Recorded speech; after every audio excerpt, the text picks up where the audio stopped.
Interaksi adalah hubungan yang terjalin antara makhluk satu dengan makhluk yang lainnya. Sebelum kita mempelajari lebih jauh mengenai interaksi, alangkah baiknya kita mengetahui pengertian hubungan. Apa itu hubungan?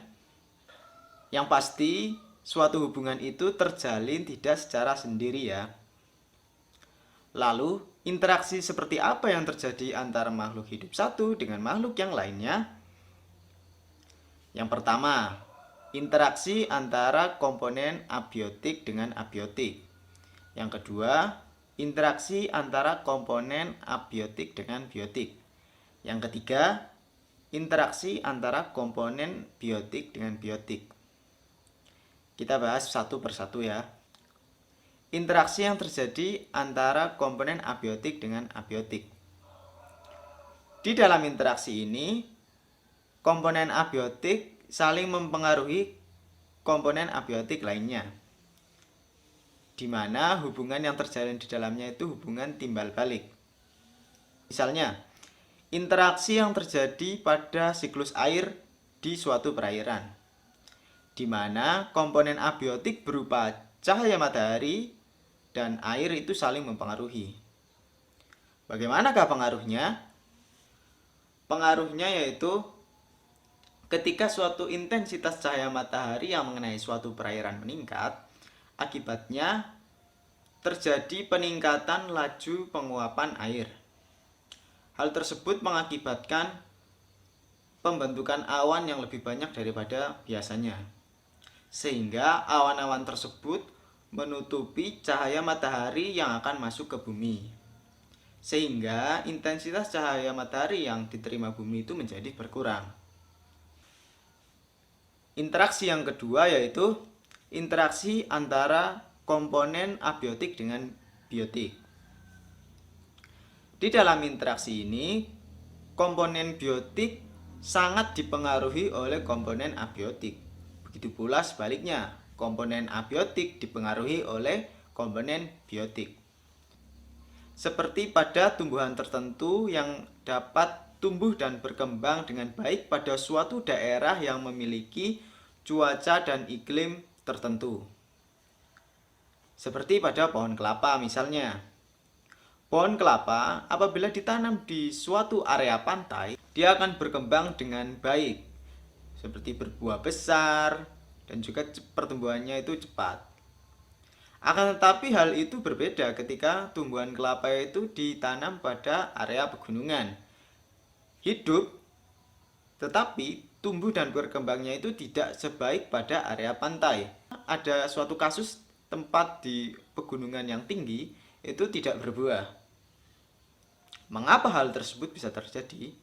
Hal tersebut terjadi karena pantai itu cocok dengan karakteristik dari kelapa, sedangkan pegunungan itu bisa tumbuh tapi kurang cocok.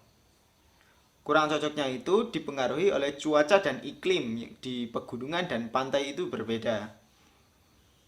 Interaksi yang selanjutnya yaitu interaksi antara komponen biotik dengan komponen biotik yang lainnya, di mana komponen biotik satu dengan komponen biotik lainnya itu saling mempengaruhi satu sama lain. Di dalam kehidupan ini, tidak ada satupun makhluk yang dapat memenuhi kebutuhan hidupnya sendiri. Mengapa hal tersebut dapat terjadi? Hal tersebut karena makhluk hidup itu tidak bisa membuat makanannya sendiri, sehingga memerlukan bantuan dari makhluk lain untuk memenuhi kebutuhan hidupnya. Interaksi antar komponen biotik bisa berupa interaksi antar organisme, populasi, ataupun komunitas. Ada beberapa interaksi antar organisme. Yang pertama yaitu netralisme, yang kedua ada simbiosis, ketiga ada predasi, yang keempat ada kompetisi. Yang pertama yaitu netralisme. Netralisme adalah hubungan yang tidak saling mengganggu antar organisme lainnya,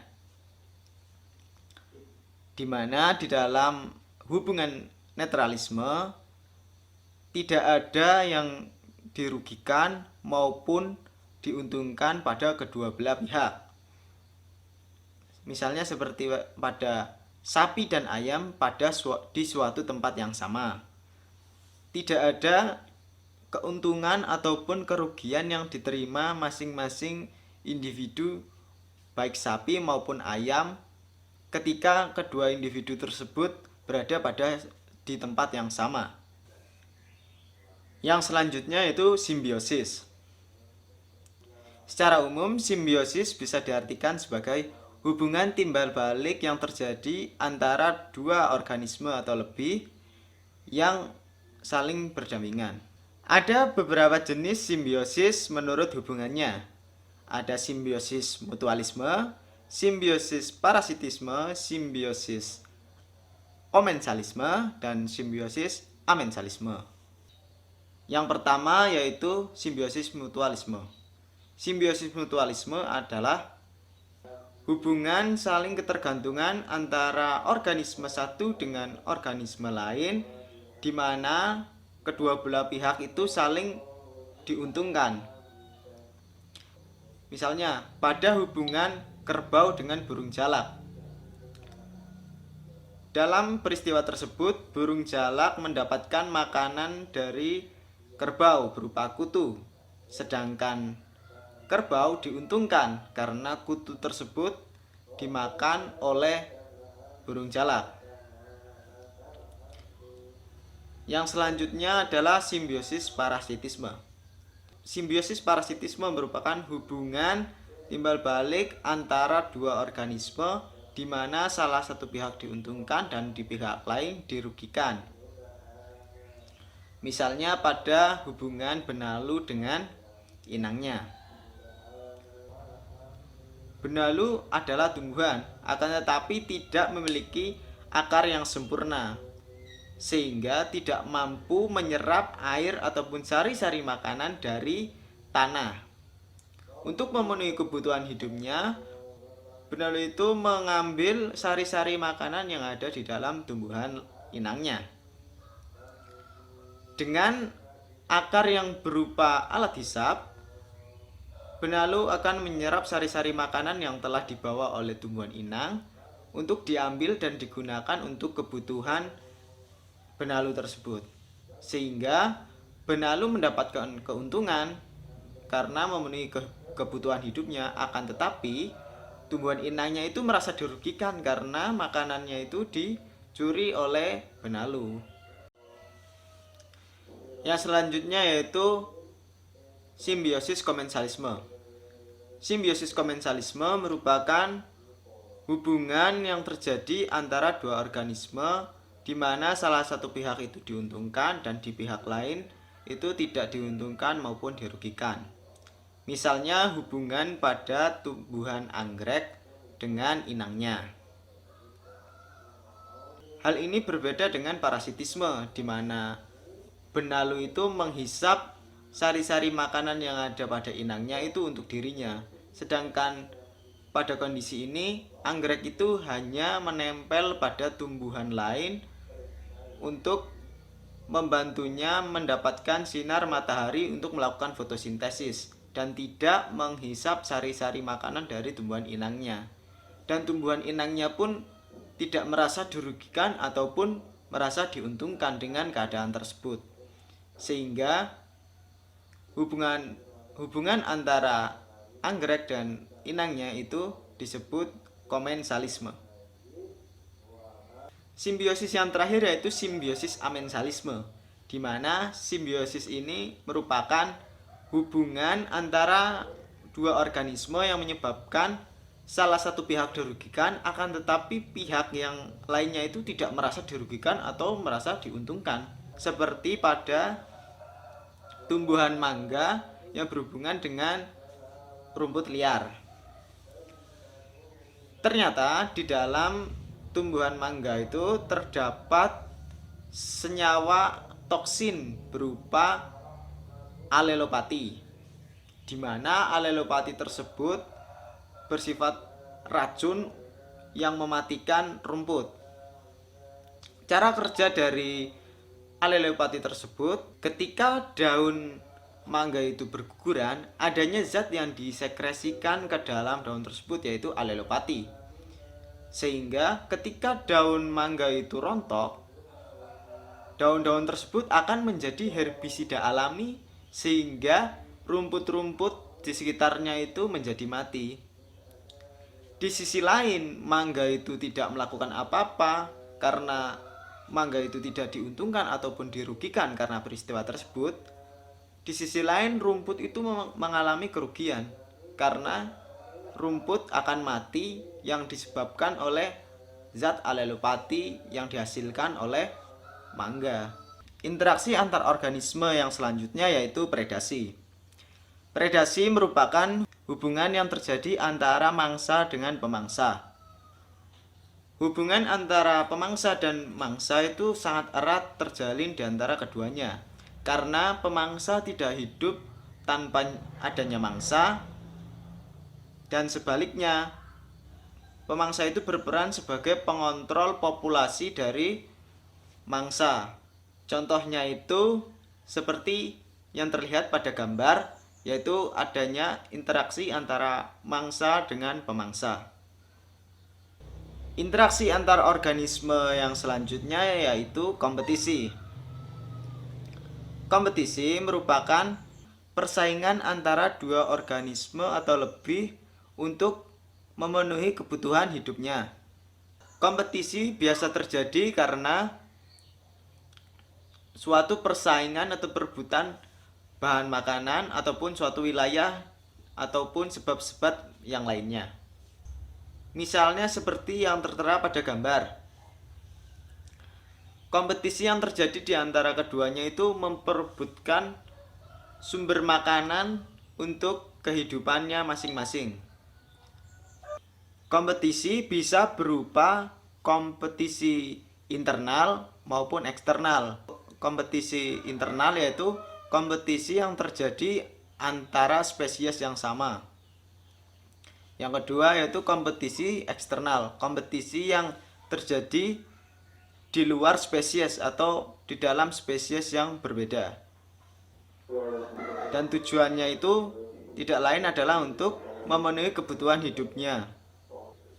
Pemenang dari suatu kompetisi akan bertahan hidup, sedangkan yang kalah akan mengalami kesulitan dalam menjalani hidupnya. Interaksi yang selanjutnya itu adalah interaksi antar populasi. Interaksi yang terjadi antara populasi satu dengan populasi yang lainnya bisa terjadi secara langsung maupun tidak langsung, di mana di dalamnya itu terdapat hubungan saling menguntungkan ataupun merugikan ataupun netralisme, yaitu hubungan yang netral. Misalnya pada suatu padang rumput di mana ada populasi sapi, jangkrik, kerbau di suatu tempat atau wilayah yang sama. Sehingga karena sumber makanan yang terbatas, terjadi persaingan antar populasi tersebut, di mana populasi pemenang itu akan menguasai sumber makanan dan populasi yang kalah itu akan disingkirkan. Yang selanjutnya yaitu interaksi antar komunitas. Komunitas merupakan kumpulan dari beberapa populasi yang mendiami suatu wilayah tertentu. Misalnya pada suatu wilayah padang rumput terdapat kijang dan harimau. Di wilayah sungai terdapat buaya dan ikan. Ketika terjadi peredaran di antara kedua wilayah tersebut, kijang bisa menjadi makanan dari buaya, sedangkan ikan bisa menjadi makanan dari harimau. Seperti itu ya. Demikian materi mengenai interaksi makhluk hidup dengan lingkungannya. Apakah ada yang ditanyakan? Jika tidak ada, bentuk kelompok beranggotakan 5 anak. Kita akan mengamati lingkungan sekitar sekolah.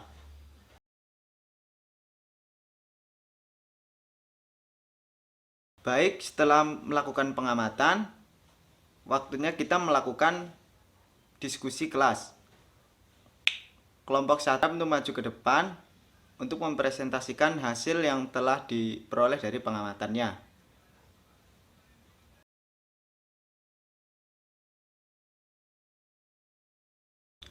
Terima kasih, kelompok 1 telah mempresentasikan hasilnya dengan sangat baik. Kesimpulan yang bisa didapat dari pertemuan kali ini bahwa interaksi makhluk hidup adalah hubungan yang terjalin timbal balik antara makhluk hidup dengan lingkungannya, di mana membentuk pola-pola interaksi seperti hubungan antara komponen abiotik dengan abiotik, abiotik dengan biotik, biotik dengan biotik yang saling berhubungan erat satu sama lain. Sekian.